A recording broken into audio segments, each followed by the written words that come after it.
शांताकारं भुजगशयनं पद्मनाभं सुरेशं विश्वाधारं गगनसदृशं मेघवर्णं शुभांगं लक्ष्मीकान्तं कमलनयनं योगभिर्ध्यानगम्यं वंदे विष्णुं भवभयहरं सर्वलोकैकनाथं। वसुदेवसुतं देवं कंसचाणूरमर्दनं देवकी परमानंदम कृष्णं वंदे जगद्गुरुं कृष्णं वंदे जगद्गुरुं। कृष्णाय वासुदेवाय हरे परमात्मने प्रणत क्लेश नाशाय गोविंदाय नमो नमः, गोविंदाय नमो नमः।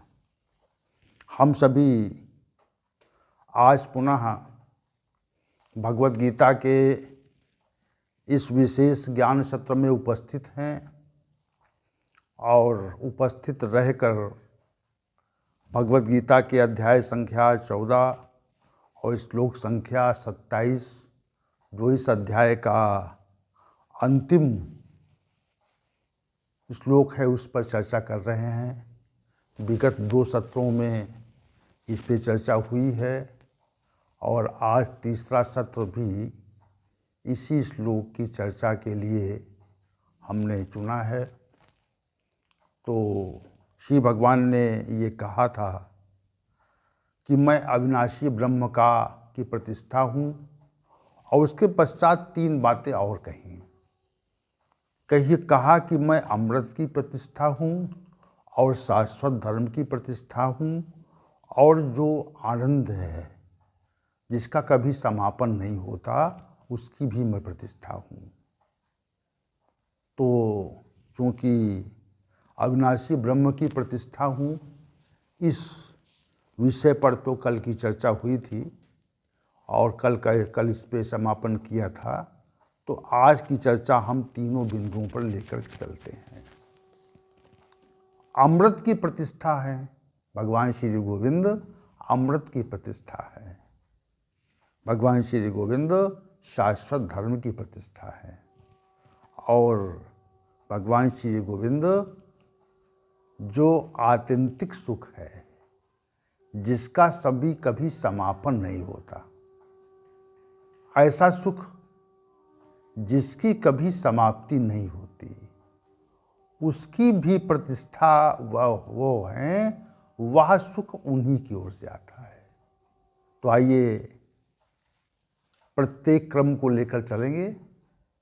पहले अमृत की प्रतिष्ठा, फिर शाश्वत धर्म की प्रतिष्ठा और फिर आनंद की प्रतिष्ठा, इस विषय पर विचार करेंगे। सामान्य रूप से अमृत वह तत्व होता है जिसको ग्रहण करके कोई मनुष्य अमर हो जाता है, और शास्त्रों में ऐसा वर्णन भी आता है, जैसे अश्वत्थामा के बारे में, राजा बलि के बारे में, बजरंग बली के बारे में और भी कई महानुभाव, विभीषण के बारे में यह वर्णन आता है कि वे अमर हैं। तो जब ऐसा आता है तथ्य, तो यह हमें मानना पड़ता है कि अमृत नामक कोई तत्व है, अमृत नामक कोई तत्व है जिसको ग्रहण करने के पश्चात मनुष्य अमर हो जाता है। जैसे यह महाभारत काल में अश्वत्थामा थे, कृपाचार्य थे। तो ये माना जाता है कि अश्वत्थामा अभी जीवित है। 5000 वर्षों से अधिक का समय महाभारत का काल का हो चुका है, परंतु ये माना जाता है कि अश्वत्थामा जीवित हैं, कृपाचार्य जीवित हैं। ये इसलिए माना जाता है कि उन्होंने अमृत ग्रहण कर लिया था। तो एक तो इसका मतलब है कि अमृत नामक तत्व है, अमृत नामक तत्व है, इसीलिए ऐसा वर्णन आता है। यद्यपि इस बारे में कोई निश्चित तथ्य तक हम नहीं पहुंच सकते, हमारी क्षमता के बाहर की बात है ये, हमारी ज्ञान शक्ति के बाहर की बात है कि अमृत भी कोई तत्व है जिसको ग्रहण करके मनुष्य अमर हो जाता है। इसको हम प्रयोगात्मक रूप से नहीं देख सकते, इसको क्रियान्वित नहीं कर सकते। तो जब क्रियान्वित नहीं होता, जब हमारे समझ नहीं है, जो इसके प्रयोगात्मक स्वरूप को हम नहीं समझ सकते, तो हमारे सामने ये विकल्प बचता है कि शास्त्रों में या महापुरुषों ने, शास्त्रों में जो कहा गया है, महापुरुषों ने जो कहा है, उसको माने। अब अश्वत्थामा का प्रकरण आता है कि अश्वत्थामा जीवित है, और अश्वत्थामा जीवित रह करके अनेक शिवालयों में प्रातःकाल वो उपासना करता है। तो अश्वत्थामा जीवित है, और जीवित इसीलिए है कि उसने अमृत को ग्रहण कर लिया है। दूसरी बात यह है कि अमृत नामक तत्व जो है वह पृथ्वी पर आता है, चंद्रलोक से आता है, ऐसा कहते हैं मनीषी लोग, ऐसा शास्त्रों में व्याख्यान है। तो ऐसा व्याख्यान जब है कि जितनी वनस्पतियां हैं वह उसी अमृत नामक तत्व से पुष्ट होती हैं, और वह कभी समाप्त नहीं होता। इसीलिए तो लाखों करोड़ों वर्षों से अनेक वनस्पतियां इस पृथ्वी लोक पर हैं, जिनके सेवन से हम सभी जीवित रहते हैं, प्राणी जीवित रहते हैं। तो यहाँ पर जो अमृत, तो एक बात ये स्पष्ट होगी, अमृत तत्व है, ऐसा हम शास्त्रों और मनीषियों के कथनों के आधार पर हम उसको मानते हैं। दूसरी बात जो विचार में लोग लाते हैं वो ये लाते हैं कि अमृत नामक तत्व का अभिप्राय एक ये भी है कि हम जन्म और मृत्यु के चक्र से मुक्त हो जाएं, हमारा जन्म न हो। जब जन्म नहीं होगा तो मृत्यु भी नहीं होगी, ये नितांत सत्य है। जन्म न होगा तो मृत्यु कैसे होगी? तो उस स्थिति को हम प्राप्त कर लें, यानी अमरता को प्राप्त कर लें। हमारा जन्म न हो तो मृत्यु न हो, तो मृत्यु न होने पर हम अमर हो जाएंगे, ऐसा कथन यहाँ पे है। समझिए आप इस चीज़ को, अमरता मिल जाए, इसी को अमृत कहा जाता है। तो दो बातें हैं, दो तथ्य हैं कि अमृत तत्व है जिसको ग्रहण करके कोई भी मनुष्य अमर हो सकता है, और उसको ग्रहण करने के उपरांत मनुष्य की मृत्यु नहीं होती, वह सशरीर ही इस संसार में रहता है जब तक सृष्टि रहती है। तो अमृत तत्व है, अमृत तत्व वनस्पतियों को पुष्ट करता है, इसलिए अमृत तत्व है। लेकिन सामान्य रूप से वो कहीं ही इस जगत में प्रतीत नहीं होता। अमृत जो है वह इस जगत में प्रतीत नहीं होता। अमृत है, लेकिन हमारी शक्ति और सामर्थ्य से दूर है, परे है, हमारी पहुंच वहां तक नहीं है। अगर होती तो कौन व्यक्ति ऐसा है जो अमृत को ग्रहण नहीं करना चाहता? जैसे शास्त्रों में समुद्र मंथन का एक प्रकरण आता है, और उसमें भी समुद्र मंथन के उपरांत अमृत निकलने की बात आती है, और उस अमृत को देवताओं को परोसा गया, और उसी में राहुकेत नामक राक्षस ने भी अमृत का पान कर लिया, और वो भी अमर हो गया। भगवान श्री हरि ने अपने चक्र सुदर्शन से उसका गला काट दिया, लेकिन गला कटने के उपरांत भी वो जीवित है। तो एक प्रकरण वहाँ मिलता है हमको, एक प्रकरण वहाँ से हमको ग्रहण होता है कि अमृत है। तो अमृत की पुष्टि इस प्रकार होती कि अमृत नामक तत्व है। तो अमृत नामक जब तत्व है तो हम उसे ग्रहण नहीं कर सकते, उसे प्राप्त नहीं कर सकते। और प्राप्त हो जाए अगर तो मनुष्य उसको ग्रहण करके सदैव जीवित रह सकता है। ये बात है। श्री भगवान ने यहाँ पर ये कहा कि मैं अमृत की प्रतिष्ठा हूँ। क्या हूँ?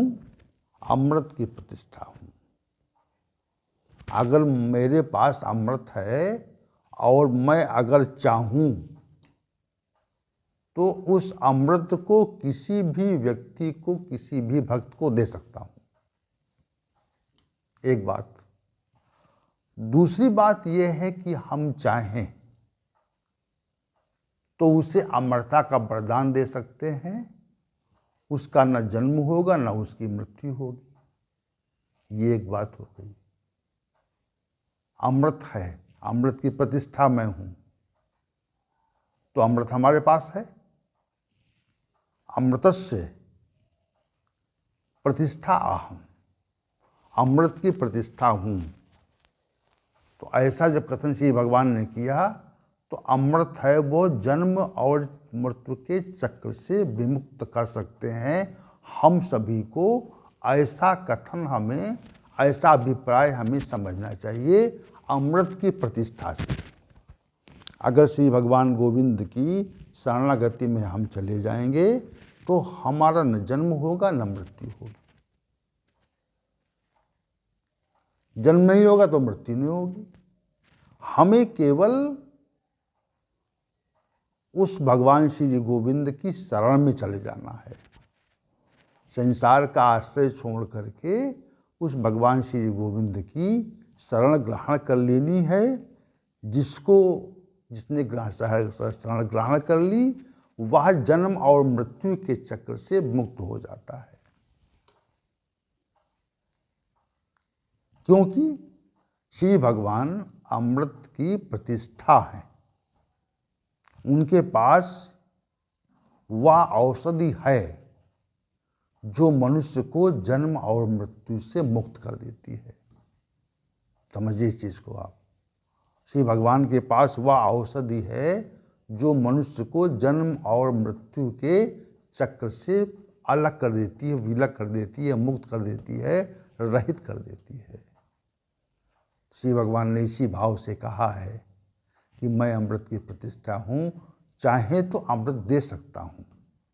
मेरे पास वो अमृत है, तत्व है। जैसे हम कहते हैं जैसे कि कोई दुकानदार ये कहे कि हमारे पास अमुक सामग्री है, मैं दे सकता हूँ। उस वस्तु की प्रतिष्ठा हमारे पास है। तो भगवान श्री गोविंद ने कहा कि मैं अमृत की प्रतिष्ठा हूँ और उसको अपने भक्त को दे करके उसको अमर कर सकता हूँ। अब तीसरी बात क्या कही कि मैं शाश्वत धर्म की प्रतिष्ठा हूँ। शाश्वत धर्म की प्रतिष्ठा भी भगवान श्री गोविंद है। देखिए इस संसार में आप ये देखते होंगे कि अधर्म भी बहुत है। अधर्म का साम्राज्य आपको प्रतीत होता है, आभासित होता है, लेकिन वह साम्राज्य कुछ समय बाद स्वतः ही विखंडित हो जाता है, बिखर जाता है। समझिए इस चीज को आप।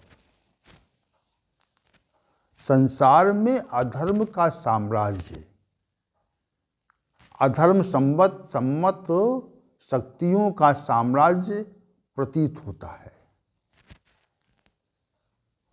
और कुछ समय के उपरांत वह अधर्म का साम्राज्य स्वतः ही विनिष्ट होकर के बिखर जाता है। ऐसा क्यों होता है?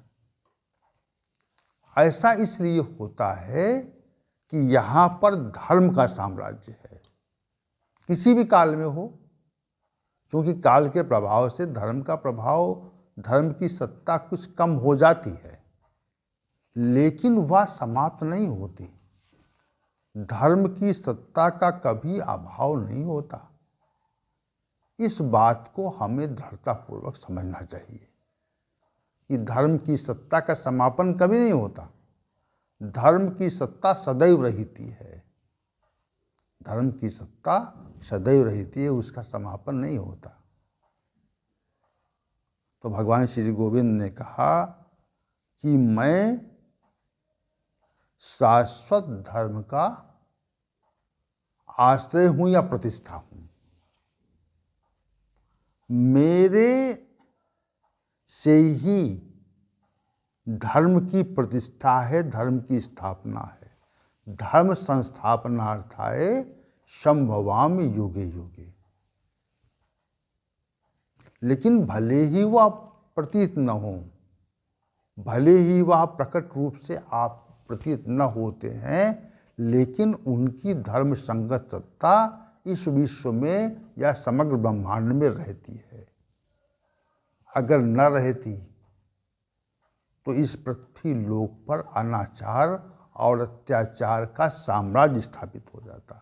वो नहीं हो पाता है, क्योंकि धर्म की सत्ता है। धर्म प्रतीत तो नहीं होता, धर्म प्रतीत नहीं होता कि उसकी सत्ता प्रतीत होती है। अंततः धर्म की विजय होती है। जहां धर्म है वहां विजय है। ये सूत्र तो है, तो धर्मा ततो जया। जहां पर धर्म है वहां पर विजय है। क्या अभिप्राय इसका है? अभिप्राय यह है कि धर्म की सत्ता है, अधर्म की सत्ता नहीं है। इसलिए अधर्म जो है वह धर्म से समय के साथ पराजित हो जाता है। समझिए आप इस चीज को। धर्म की सत्ता होने के कारण ही अधर्म की सत्ता स्थापित नहीं हो पाती। कुछ समय के लिए ऐसा आभास होता है कि अधर्म की सत्ता स्थापित हो गई, लेकिन वह सत्ता पूरी तरह से स्थापित नहीं हो पाती, ऐसा निश्चित है। क्योंकि धर्म की सत्ता यहाँ पर उत्कृष्टता से स्थापित है। जब अधर्म बढ़ जाता है तो कोई ऐसी सत्ता यहाँ पर प्रकट होती है जो धर्म की स्थापना कर देती है। वह नहीं है। देखिए, हम तो ये कहते हैं वह है तभी धर्म है। धर्म की प्रतिष्ठा है ना वो। धर्मस्य प्रतिष्ठा अहम्। धर्म की प्रतिष्ठा है भगवान श्री गोविंद। और धर्म की प्रतिष्ठा होने के कारण ही धर्म का साम्राज्य यहाँ पर स्थापित है। अगर धर्म की प्रतिष्ठा न होते तो धर्म की प्रतिष्ठा यदि न होते तो धर्म का साम्राज्य यहाँ पर स्थापित नहीं होता। सदैव ही धर्म की विजय नहीं होती। अधर्म का सदैव विनाश नहीं होता। अधर्म का विनाश हो तो अधर्म का विनाश तो होगा ही होगा, क्योंकि धर्म की सत्ता है। धर्म की मात्रा जो है वह बहुत अधिक है, अधर्म की मात्रा कम है। अधर्म की जो सत्ता है, शक्ति है, वह धर्म की सत्ता के आगे नगण्य है। अधर्म की सत्ता नहीं है, धर्म की सत्ता है। और श्री भगवान ने कहा मैं उस धर्म के शाश्वत धर्म का आश्रय हूँ। शाश्वत माने होता है जो सदैव रहता है। सृष्टि के आदिकाल से धर्म की सत्ता है और सृष्टि के अंत काल तक धर्म की सत्ता रहेगी, ऐसा निश्चित है। शाश्वत धर्म का जो नित्य है, जिसमें अनित्यता नहीं है। धर्म की सत्ता सदैव है, अधर्म की सत्ता सदैव नहीं है। वह कुछ समय के लिए आभासित होती है, इसलिए वह अनित्य है। धर्म अधर्म की सत्ता कुछ समय के लिए प्रतीत तो होती है, मिथ्याभासता उसको होता है, लेकिन वह चूंकि नित्य नहीं है और शाश्वत नहीं है, इसलिए वह समय के साथ समाप्त हो जाती है।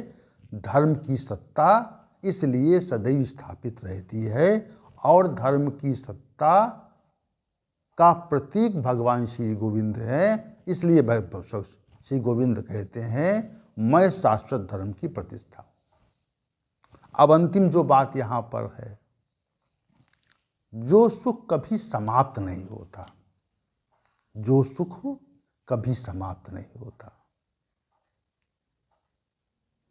उस सुख की प्रतिष्ठा भी भगवान श्री गोविंद है। देखिए, सुख हमको संसार में हमको सुख कुछ समय के लिए आभासित तो होता है, लेकिन वह नित्य नहीं रहता। कुछ समय के लिए रहता है और कुछ समय के पश्चात हमको दुख की प्रतीति होने लगती है। क्या होती है? दुख की प्रतीति, दुख का आभास होने लगता है, ऐसा मानिए आप। तो इसका अभिप्राय क्या है? इसका क्या अर्थ है? इसका अभिप्राय अर्थ ये है कि दुख जो है वह संसार में है और सुख नित्य नहीं है। संसार का जो सुख है वह नित्य नहीं है, उसमें अनित्यता है। अनित्यता न होती तो कुछ समय के पश्चात उसका समापन नहीं होता। कुछ समय तो हमको सुख प्रतीत होता है, जैसे कोई प्रिय व्यक्ति मिल जाए, कुछ अनुकूल वातावरण मिल जाए, कुछ लाभ हो जाए, कुछ प्रतिष्ठा मिल जाए, कुछ ऐश्वर्य मिल जाए, कोई पद मिल जाए, कोई विषय भोग मिल जाए, संयोग हो जाए उनका, तो हमको सुखाभास होता है। क्या होता है? सुखाभास, सुख का आभास, सुख की अनुभूति होती है, लेकिन वह सुख की अनुभूति सदैव नहीं रहती। सदैव न रहने के कारण वह अनित्य है, उसमें नित्यता नहीं है। समय के साथ उसका समापन निश्चित रूपेण होता है। ये हम कहना चाह रहे हैं कि समय के साथ जो सांसारिक सुख है वह समय के साथ स्वतः ही समाप्त हो जाएगा।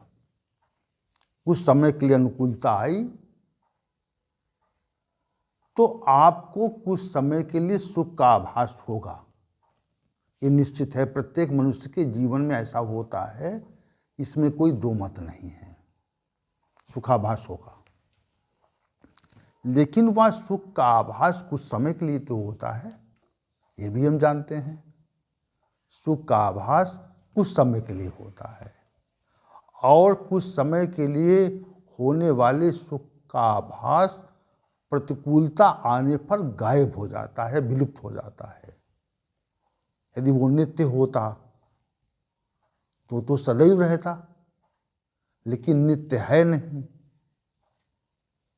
उसका क्षणिक आभास, जैसे बहुत गर्मी में कोई ठंडी हवा का झोंका आ जाए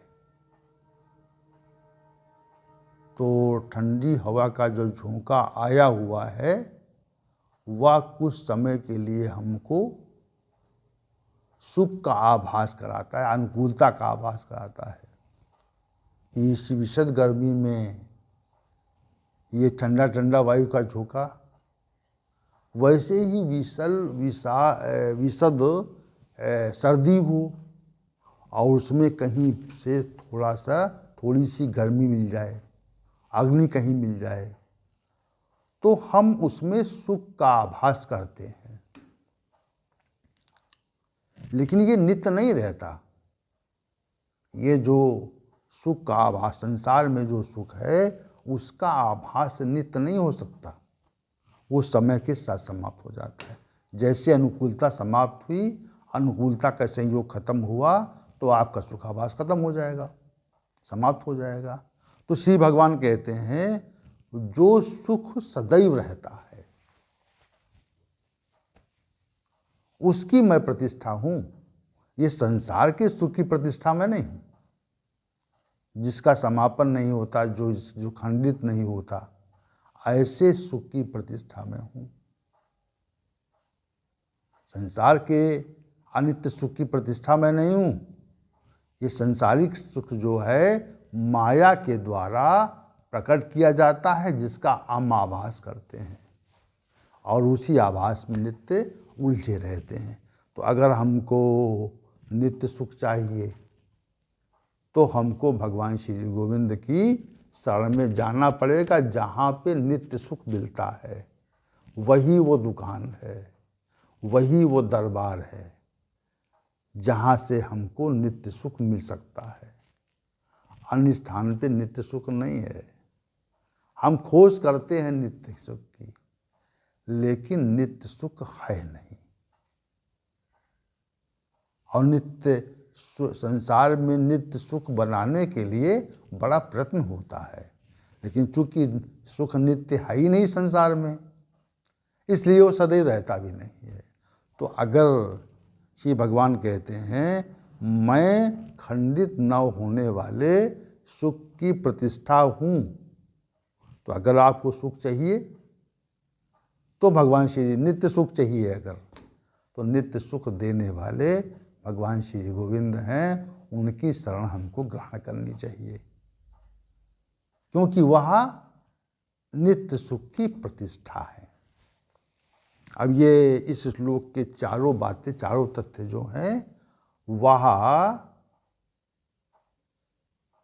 व्याख्यापित हो गए कि श्री भगवान गोविंद ब्रह्म की प्रतिष्ठा है, भगवान श्री गोविंद अमृत की प्रतिष्ठा है, भगवान श्री गोविंद शाश्वत धर्म की प्रतिष्ठा है, और भगवान श्री गोविंद अखंड आनंद की प्रतिष्ठा है। ये विशेष श्लोक है और उन लोगों के लिए विशेष है जो भगवान श्री गोविंद की सत्ता में संशय करते हैं, विश्वास नहीं रखते। आइए भगवान श्री गोविंद की इस अखंड सत्ता में विश्वास करें और उसका एकमात्र आश्रय ग्रहण करें, उसकी प्रतिष्ठा में जीवन बिताएं।